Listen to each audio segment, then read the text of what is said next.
میں اپنی ماؤں بہنوں کے نظر ایک بات کرنا چاہتا ہوں. حضرت موسیٰ علیہ السلام کی والدہ کو اللہ تبارک و تعالیٰ نے موسیٰ علیہ السلام کی پیدائش پر یہ حکم دیا وَأَوْحَيْنَا إِلَىٰ أُمِّ مُوسَىٰ أَنْ أَرْضِعِيهِ فَإِذَا خِفْتِ عَلَيْهِ فَأَلْقِيهِ فِي الْيَمِّ وَلَا تَخَافِي وَلَا تَحْزَنِي إِنَّا رَادُّوهُ إِلَيْكِ وَجَاعِلُوهُ مِنَ الْمُرْسَلِينَ. سورۃ القصص کی یہ آیت ہے.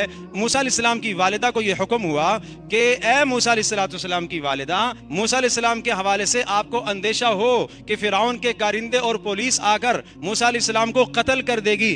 جیسے ہی تمہیں قتل کا خوف ہونے لگے، موسیٰ علیہ السلام کے تحفظ کے لیے کیا کرنا ہے؟ تحفظ کے لیے کیا کرنا ہے؟ اس کو ایک صندوقچے میں بند کرنا ہے. پھر کیا کرنا ہے؟ صندوقچے کو کہاں کرنا ہے؟ اس کو دریا میں ڈالنا ہے.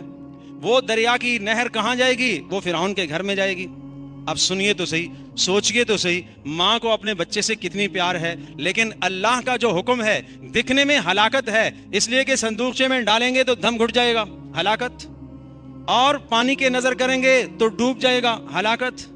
اور اسی طرح سے اگر فرعون کے محل میں پہنچ جاتا ہے تو وہ نکلوائے گا اور مار دے گا، قتل کر دے گا. 3 اسباب ہلاکت کے جمع ہو گئے، مگر اللہ کا حکم ادھر سے آ گیا کہ نہیں، اِنَّا رَادُّوهُ إِلَيْكِ، اے موسیٰ علیہ السلام کی والدہ، ہم اس بچے کو آپ کے پاس لوٹائیں گے، واپس لے کے آئیں گے. دیکھنے میں آپ کو یہ ہلاکت نظر آ رہی ہے، مگر اللہ کا حکم پورا کرنے میں ہلاکت نہیں ہے، جان کا بچاؤ ہے. تو موسیٰ علیہ السلام کی والدہ نے اللہ کے اس حکم کو پورا کیا. عقل نہیں مان رہی ہے کہ یہ کیسے ہو سکتا ہے، سمندر میں ڈالنے کے بعد بچ جائے گا یا صندوقچے میں بند کرنے کے بعد بچ جائے گا. مگر اللہ کا حکم اور ایک طرف عقل، اپنی عقل کو نہیں دیکھا، اللہ کے حکم کو دیکھا. تو حج ہمیں یہی سکھاتا ہے کہ زندگی میں اللہ کے حکم کو دیکھیں، اپنی عقل کو نہ دیکھیں. عقل کیا کہہ رہی ہے اس پر نہ جائیے، اللہ کا حکم کیا کہہ رہا ہے اس پر جائیے. تو حج کی روح 2 باتیں ہیں، نمبر 1 اخلاص اور نمبر 2 اطاعت کا جذبہ.